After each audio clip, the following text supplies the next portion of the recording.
नमस्कार दोस्तों पुनः स्वागत है आपका अपने चैनल श्री बैंकर योगी के एक नए वीडियो में। दोस्तों, जब आप कोई लोन लेते हैं, जैसे आप होम लोन लेते हैं, आप किसान क्रेडिट कार्ड लोन लेते हैं, यदि आपके पास कोई एग्रीकल्चर लैंड है, या आप कोई पर्सनल लोन लेते हैं, या आप कोई व्हीकल लोन लेते हैं, तो आप देखते हैं कि सारे लोन में जो रेट ऑफ इंटरेस्ट होता है वो अलग अलग होता है। ऐसा क्यों होता है, कभी आपने विचार किया है? दोस्तों, हमसे अक्सर पूछा जाता है जो हमारा पर्सनल लोन होता है उसमें ब्याज दर ज्यादा क्यों होती है, और जो हमारा होम लोन होता है उसमें ब्याज दर कम होती है, और जो हमारा किसान क्रेडिट कार्ड होता है उसमें ब्याज दर और भी कम होती है। दोस्तों, आज इस वीडियो में हम लोग इसी बिंदु पर चर्चा करेंगे। और आपसे रिक्वेस्ट है, यदि आपने अभी तक इस चैनल को अभी तक सब्सक्राइब नहीं किया है तो कृपया चैनल को सब्सक्राइब कर लीजिएगा। इस चैनल पर आपको इसी तरह की छोटी छोटी जेन्युइन फाइनेंशियल वीडियो मिलती रहती है जो आपको कहीं और नहीं मिलेगी। तो चलिए वीडियो में आगे बढ़ते हैं। दोस्तों, गवर्नमेंट ऑफ इंडिया के द्वारा और आरबीआई के द्वारा कुछ सेक्टर तय किए गए हैं जिसमें बैंकों को लैंडिंग करनी ही करनी होती है। इस सेक्टर को हम लोग प्रायोरिटी सेक्टर बोलते हैं।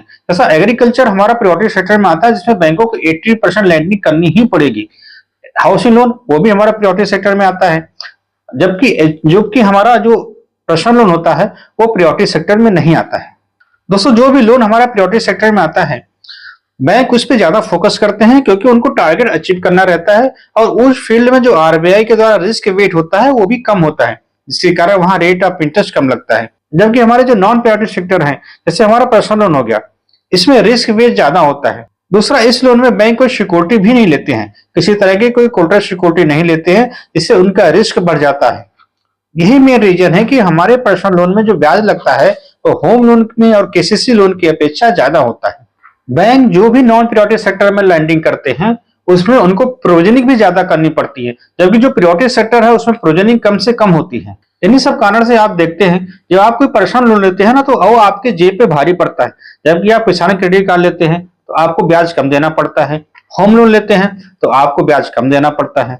अतः आपसे रिक्वेस्ट है, यदि आपको जरूरी ना हो तो आप पर्सनल लोन कम से कम लीजिए। यदि आपके पास होम लोन का ऑप्शन है, यदि आपके पास गाड़ी परचेज करने के लिए गाड़ी का ऑप्शन है, यदि आपके लिए एग्रीकल्चर के लिए केसीसी का ऑप्शन है, तो आप इस तरह के लोन को चूज कर सकते हैं जो आपके जेब पे कम बोझ डालेगा।